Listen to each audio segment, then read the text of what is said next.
Pria ini namanya Sojun. Dia adalah mantan detektif yang kini berprofesi sebagai mandor proyek. Sojun memiliki istri yang bernama Miyeon. Semenjak Sojun memutuskan untuk mengundurkan diri dari kepolisian karena istrinya cemburu kalau dia jadi idola mbak-mbak perawat, perjalanan hidup mereka berubah menjadi sederhana. Yang dimana hal itu membuat keduanya harus bekerja keras like the horse agar mereka dapat keluar dari kontrakan dan mewujudkan impiannya untuk memiliki rumah idaman mereka sendiri. Hari itu Sojun sedang bekerja seperti biasanya. Tiba-tiba aja ia dipanggil oleh manajernya yang bernama Ju untuk menemuinya di kantor. Sesampainya di sana, Ju menawari Sojun untuk naik jabatan menjadi direktur lokasi di Seoul dengan benefit gaji yang naik 20%. Perlindungan asuransi penuh hingga kontrak permanen. Karena Sojun sedang mengumpulkan uang untuk membeli rumah, tentunya tanpa basa-basi dia langsung menerima tawaran tersebut. Setelahnya Sojun langsung menelpon Miyeon, namun ia nggak langsung memberitahu Miyeon soal kenaikan jabatannya tersebut. Sojun berencana untuk memberitahunya saat mereka nanti bulan madu ke alun-alun Nganjuk. Saat para pekerja sedang melakukan pekerjaannya, tiba-tiba aja jembatan roboh dan membuat salah satu pekerja jatuh. Sojun sebagai mandor langsung bertanggung jawab atas hal itu. Dia langsung menolong pekerja tersebut.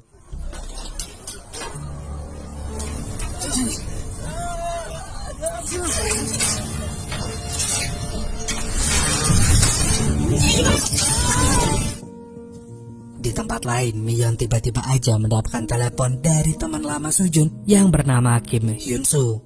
Dia adalah seorang pengacara. Dia mengatakan kalau salah satu pekerja Sojun mengalami kecelakaan di tempat kerja hingga COD dengan malaikat, dan akhirnya membuat Sojun harus dipenjara. Namun hal ini dapat diatasi kalau Miyeon dapat mentransfer uang damai ke rekening miliknya senilai 875 juta saat ini juga.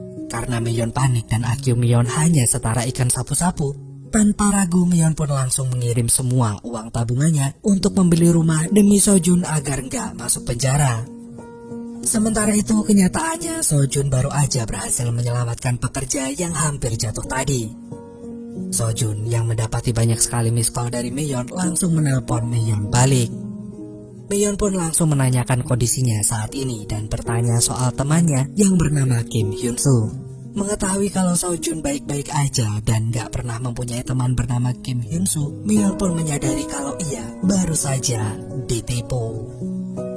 Miyeon pun panik, ia langsung segera bergegas melaporkannya ke bank.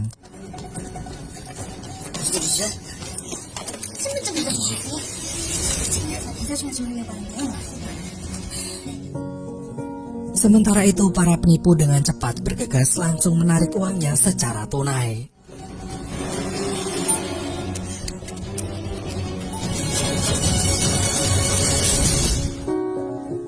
Sesampainya Miyeon di bank, ia udah terlambat. Para penipu udah berhasil menarik semua uangnya, sehingga akan percuma kalau akunnya diblokir. Mendengar itu, Miyeon rasanya lemas seperti dengkulnya kopong karena uang sejumlah 875 jutanya raib. Saat itu juga Miyeon pun langsung melapor ke kantor polisi. Namun polisi mengatakan kalau mereka akan kesulitan melacaknya. Miyeon pun pulang dengan rasa yang sangat kecewa. Saat dia akan nyebrang, Kim Hyun-soo menelponnya kembali. Saat itu juga Miyeon pun memohon padanya untuk mengembalikan uang miliknya itu. Namun bukannya kasihan, Kim Hyun-soo malah merasa puas dengan apa yang dilakukannya. Miyeon terkejut dan terdiam di tengah jalan, hingga akhirnya dirinya malah tertabrak dan gak sadarkan diri. Ya salah Erika lah, tening telepon yang tengah dalan sih kepriwe. Miyeon pun dilarikan ke rumah sakit dengan ditemani Sojun di sana. Saat sedang diam menemani Miyeon, Sojun tiba-tiba mendapat telepon dari Ju yang meminta maaf atas keteledorannya yang dia lakukan. Merasa ada yang janggal, Sojun pun pergi ke kantor untuk melihat Ju. Tetapi sesampainya di sana, Ju udah ditemukan gak bernyawa. Dan malam itu juga Ju pun dimakamkan. Di pemakaman terlihat banyak pekerja yang kesal dengannya. Gak lama kemudian seorang pekerja datang mengamuk dan meminta uangnya. Dia sangat membutuhkan uang itu untuk operasi anaknya, dan gak sengaja ia melihat Sojun. Mengingat Sojun mantan detektif, pria itu langsung meminta tolong padanya untuk menemukan sang penipu. Namun Sojun hanya terdiam. Siangnya Sojun bertanya pada salah satu karyawan yang ada bersama bosnya saat itu. Dia menceritakan katanya Ju ditelepon oleh pihak asuransi yang menawarkan asuransi yang murah bagi para pekerjanya. Ju pun tergiur dengan hal itu dan memberikan semua data para pekerja. Mengingat waktu itu mereka nggak mendapatkan sinyal saat di proyek, Sojun pun mencoba melihat CCTV. Tiba-tiba ia menemukan seorang pria nggak dikenal lagi melakukan sesuatu yang mencurigakan di lokasi kejadian saat rekannya hampir terjatuh. Dan dengan hanya memiliki petunjuk berupa tato, Sojun pun langsung mencari tahu identitasnya ke pembuat tato. Beberapa toko menyatakan gak mengetahui pemilik tato tersebut. Sampai akhirnya seseorang mengakui kalau tato itu buatannya dan memberitahu kalau pria itu bernama Mino. Dia memiliki usaha travel bagi orang asing di daerah Guan Garin. Sementara itu, Mino sedang mengumpulkan warga asing yang bekerja dengannya dan bersiap akan pergi ke tempat perkumpulan rahasianya. Saat dalam perjalanan tanpa mereka ketahui, Sojun mengikuti mobilnya secara diam-diam. Kemudian Sojun pun mengambil arah yang berbeda dan tanpa basa-basi Sojun langsung menabrak hancur mobil tersebut. Dalam momen ini menjadi kesempatan kabur bagi para imigran yang ada di sana.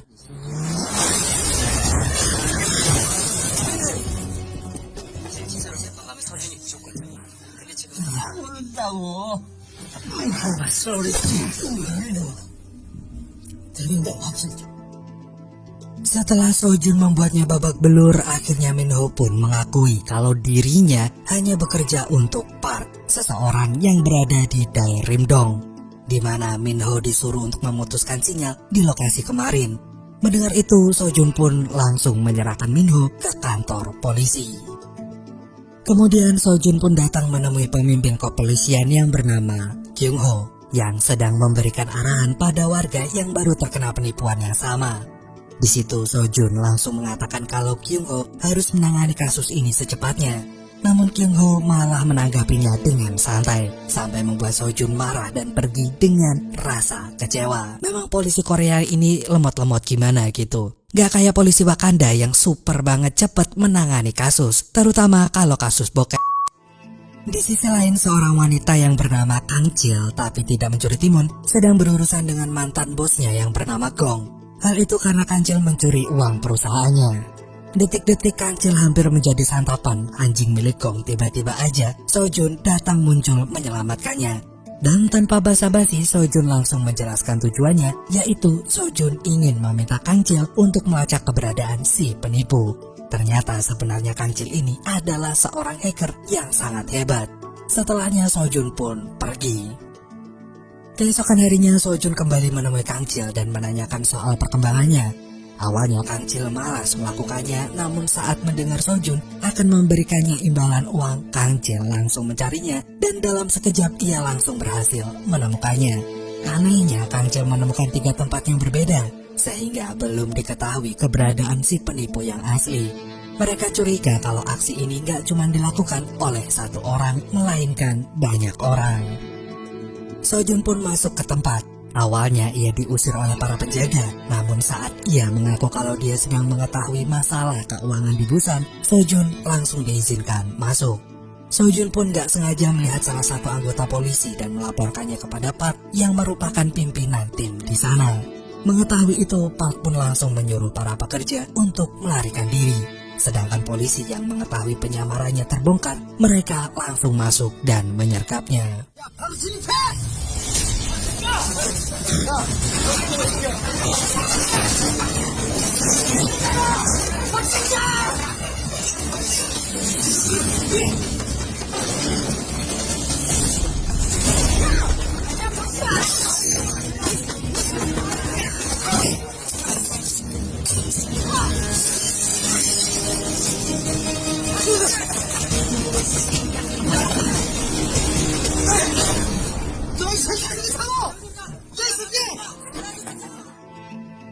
Dengan bantuan Sojun, Park berhasil selamat. Park menawarkan tumpangan dan Sojun pun masuk ke dalam mobilnya. Di dalam mobil, Park langsung bertanya tujuan Sojun datang ke kantornya. Sojun pun menjelaskan kalau ia ingin bekerja sama dengan Park, namun di cabang yang berada di Tiongkok. Park pun menyetujuinya dan menyuruhnya pergi ke Shenyang untuk menemui rekannya yang bernama Chon. Gak lama setelah itu, Sojun pun keluar dari mobil Park dan segera melaporkan plat mobilnya ke kantor polisi. Besoknya, Sojun bersiap ke bandara dengan diantar Kang Chil. Kang Chil pun memberikannya berkas mengenai identitas baru Sojun yang kini berganti nama menjadi Kang Min Ho dan berprofesi sebagai penjual narkoboy. Kalau di tempat Kang Bejo, Kang Min nggak jual narkoboy tapi jual sop ayam. Sebelum berpisah, Kang Chil pun menyuruh Sojun untuk memberi kabar jika terjadi sesuatu. Dan setelah itu, Sojun pun pergi meninggalkannya. Di tempat lain, Kyung Ho mendapat kabar kalau Sojun tertangkap membantu Park melarikan diri. Namun gak lama dia melaporkan mobil Park ke kantor polisi. Mendengar hal itu, Kyung Ho pun merasa curiga kalau Sojun ini mungkin sedang merencanakan sesuatu. Kemudian Kyung Ho pun menyuruh bawahannya untuk mencari keberadaan Sojun. Beberapa jam kemudian, Sojun pun akhirnya sampai di kota Shenyang. Dia langsung mencari keberadaan Chon di sana. Seseorang pun menyuruhnya untuk menunggu di sebuah tempat di penginapan. Malamnya saat Sojun tengah tertidur lelap, tiba-tiba aja ia dipukuli oleh anak buah Chon dan ditanya tentang tujuannya bertemu dengan Chon. Sojun pun menjelaskan kalau ia ingin bekerja dengannya. Mengetahui itu, anak buah Chon langsung bertanya identitas Sojun terlebih dahulu. Di akhir pertanyaan, Sojun pun hampir terkecoh. Namun akhirnya,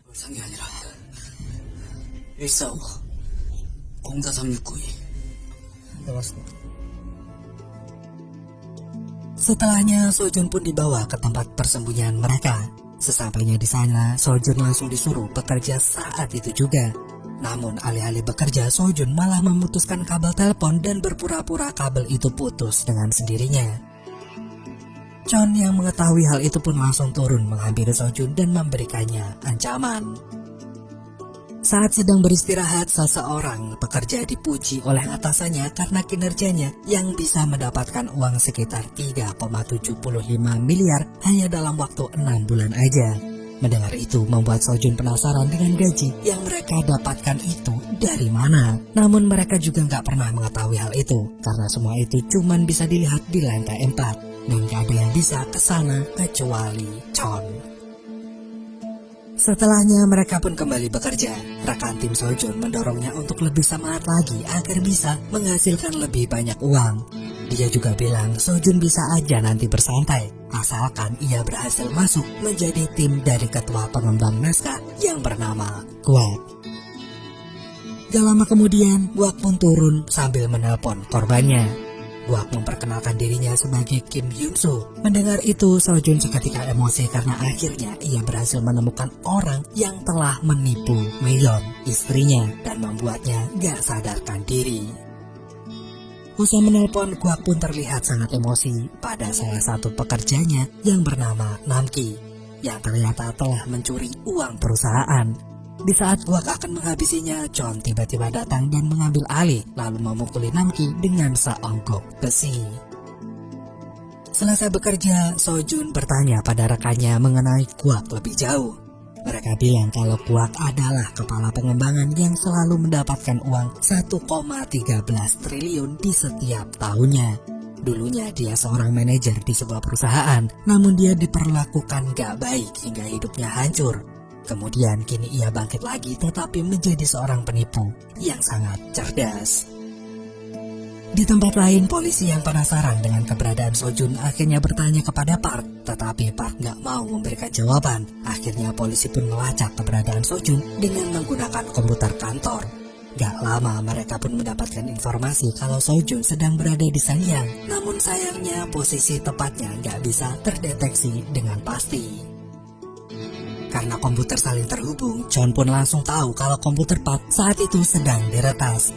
Hal ini membuat Chon menyuruh para pekerja untuk menghentikan aktivitas selama 30 menit agar tempat persembunyian mereka gak terlacak. Dan di saat itu menjadi kesempatan bagi Sojun untuk memperhatikan Guak yang sedang sibuk bekerja bersama timnya. Tiba-tiba Sojun pun memasuki ruangan Guak dengan penuh emosi. Ternyata sejak tadi Sojun telah memantau seseorang yang diam-diam mengambil uang perusahaan. Kemudian berakting seolah-olah gak menerima terjadinya korupsi di tempat kerjanya, dengan harapan dapat menarik perhatian Guak. Aksi tersebut ternyata berhasil membuat Guak tertarik padanya hingga membuat Sojun dipindahkan ke tim pengembangan saat itu juga. Saat berada di sana, seseorang pekerja bernama Yong tiba-tiba terjatuh saat bekerja. Sojun pun membantu merapikan barang-barangnya. Sambil membantunya, Sojun bertanya padanya mengenai ruangan 4 itu yang biasanya menyimpan data pribadi, naskah, dan masalah penukaran uang. Dan itu adalah awal dari pertemanan mereka. Di sisi lain, Chon mendapat telepon dari pimpinan yang sebenarnya bernama Huang. Dia bertanya kondisi mereka setelah digerebek kemarin, lalu menyuruh Chon untuk berhati-hati pada Guak karena Huang curiga kalau mereka akan berkhianat. Beberapa saat kemudian, Sojun pun dipanggil Guak ke ruangannya. Tanpa diduga, Guak langsung memukul kakinya dengan tongkat golf karena dia merasa curiga kalau Sojun adalah korban penipuan yang sedang merencanakan balas dendam kepada dirinya. Oleh karena itu, Guak pun langsung memberikan saran mengenai balas dendam yang seharusnya gak dilakukan oleh Sojun. Mendengarnya semakin membuat Sojun emosi, namun dia terus memendamnya agar identitas aslinya gak terbongkar. Gak lama kemudian, Guak pun mendapatkan telepon dari Huang dan menyuruh Sojun untuk pergi. Dalam telepon tersebut, Huang memarahi dan merendahkan Guak, lalu menyuruh Guak untuk mengembangkan naskahnya lebih bagus lagi. Usai menelpon, Guak yang sudah menahan emosinya sedari tadi langsung melampiaskannya dengan menghancurkan teleponnya. Setelah itu ia menyerahkan naskah terbaiknya pada anak buahnya untuk diberikan kepada Chon. Di sisi lain, saat Sojun sedang mengambil barang di lift, dia meletakkan bola kecil untuk membuat pintu lift sedikit terbuka. Hal ini dia lakukan karena itu adalah satu-satunya jalan menuju lantai 4 yang aman untuk dilewati. Setelahnya, Sojun pun melewati ruangan Guak. Secara nggak sengaja, ia melihat Guak menelpon dengan handphone rahasianya. Terdengar Guak sedang berbicara dengan rekannya yang bernama Min. Guak pun menceritakan kemarahannya pada Huang dan misi besar yang akan dilakukannya. Setelah menelpon, Guak pun langsung memasukkan handphone itu ke dalam tas tongkat golf miliknya. Gara-gara itu, Sojun pun penasaran dengan apa yang akan dilakukan Guak, membuat Sojun melancarkan aksinya untuk pergi ke lantai 4. Sojun berhasil masuk ke ruangan Chon. Begitu sampai di sana, ia membuka laptop milik Chon. Sayangnya Sojun gak mengetahui password laptopnya. Namun gak lama kemudian terdengar Chon datang dan Sojun pun langsung bersembunyi. Chon membuka laptopnya tapi tiba-tiba mendapatkan telepon dari Huang. Hal itu membuatnya pergi sejenak dari ruangan tersebut. Dan kesempatan ini langsung dimanfaatkan oleh Sojun. Tanpa menyia-nyiakannya, Sojun langsung melihat isi naskah dan setelah mengetahuinya dia segera mengirimkan email bantuan kepada Kang Cil. Di tempat lain, Kang Cil terlihat sedang lari-larian. Ternyata dia berlari karena dikejar gong yang akan menghabisinya. Sebab Kang Cil masih belum membayar hutangnya waktu itu. Namun ia terselamatkan kembali setelah dia menerima emailnya Sojun. Dia langsung memberitahu bosnya kalau dia akan segera membayar hutangnya setelah berhasil membawa uang yang diminta oleh Sojun.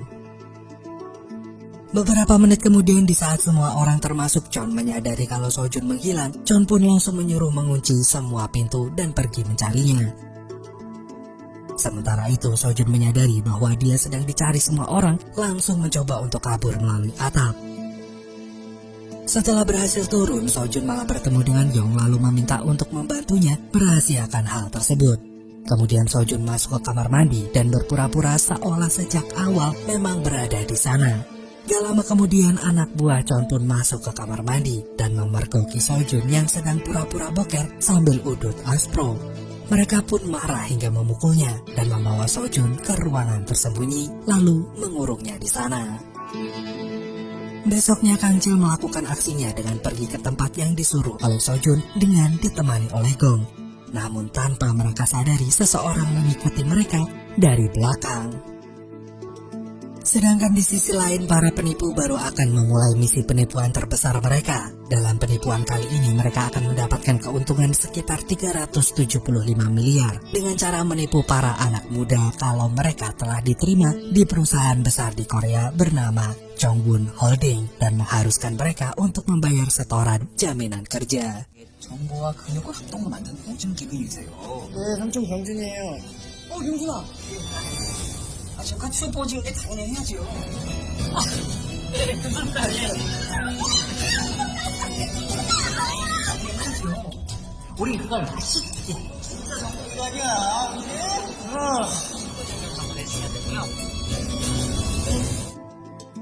Di sisi lain, Sojun dia baru sadar. Yong yang melihatnya langsung membantu membukakan pintu. Sojun langsung berlari sekencang mungkin untuk menggagalkan rencana mereka. Namun sayangnya sudah banyak orang yang telah tertipu oleh mereka.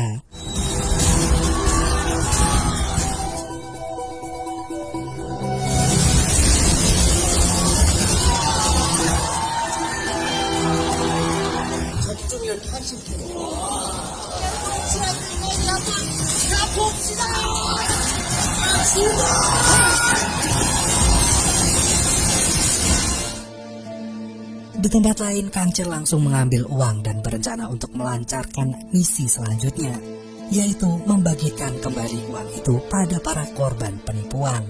Namun saat dia mau ngambil uang, Kang Chil tidak bisa bahasa Cina, hingga akhirnya Kang Chil pun pakai Google Translate untuk berkomunikasi dengan mereka.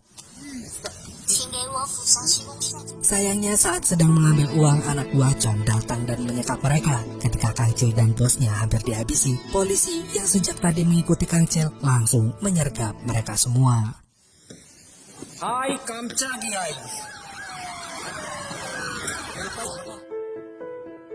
Setelahnya Kang Chil diinterogasi oleh Kyung Ho. Ternyata para polisi melihat Sojun bersamanya saat di bandara tadi. Polisi ngajakin untuk bekerja sama. Awalnya Kang Chil gak setuju, namun setelah didesak oleh para polisi, akhirnya ia mau. Kemudian Chon pun mendapatkan kabar kalau semua uang telah diambil oleh polisi. Beberapa saat kemudian Chon juga mendapat kabar kalau Sojun hilang. Tapi gak lama setelah itu Sojun pun ditemukan oleh anak buah Chon. Namun Sojun berhasil menghajar mereka semua dengan mudah seperti Aldous Stuck 15 hasil minjem Midland 5 menit. Hingga mereka semua pun pingsan. Setelahnya Sojun masuk ke dalam ruangan Chon dengan menggunakan kunci yang dimiliki anak buahnya itu. Lalu memutus aliran listrik sehingga mereka berhenti melakukan aksi penipuan. Guak terkejut melihat ruangannya yang tiba-tiba gelap. Dia langsung keluar dari ruangan dan mencari tahu apa penyebabnya. Sojun pun melihat itu dan segera masuk ke ruangan Guak dan mencari handphone Guak untuk memberikan pesan bantuan pada Kyung Ho. Namun tiba-tiba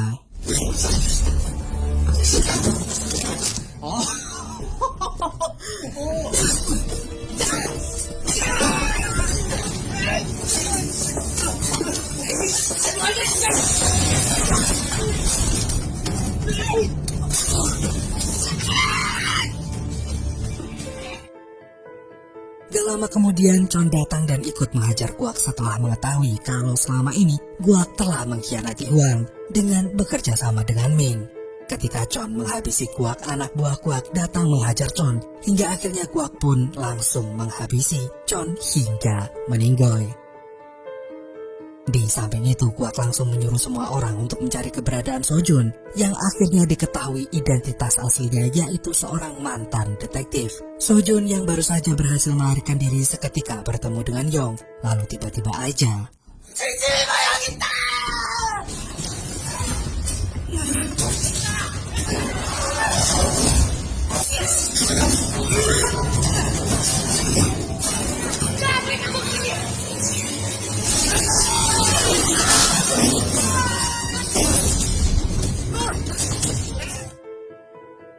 Walaupun berhasil mengirim pesan, Sojun tetap tertangkap oleh Guak. Guak langsung menghabisi Sojun saat itu juga. Namun mendadak Guak mendapatkan telepon dari Huang yang mengatakan kalau dia sedang di jalan menuju kantor.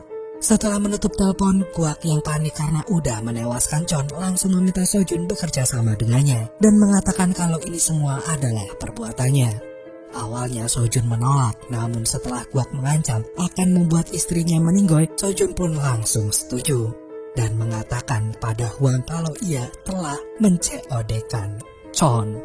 Di waktu yang bersamaan, Kyung Ho mendapatkan pesan dari Sojun yang berisikan alamatnya berada. Saat itu juga Kyung Ho bersama rekan-rekannya langsung bergegas ke lokasi.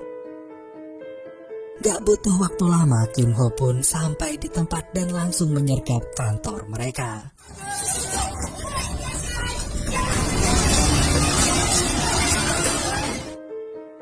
Di saat Guak akan menghabisi Sojun, tiba-tiba ia mendengar kalau polisi telah mengepung kantor mereka. Mengetahui itu, Guak pun langsung kabur. Namun ketika Guak sedang mencoba kabur, Sojun datang dan menahannya. Hal itu membuat mereka berdua terlibat dalam perkelahian sengit.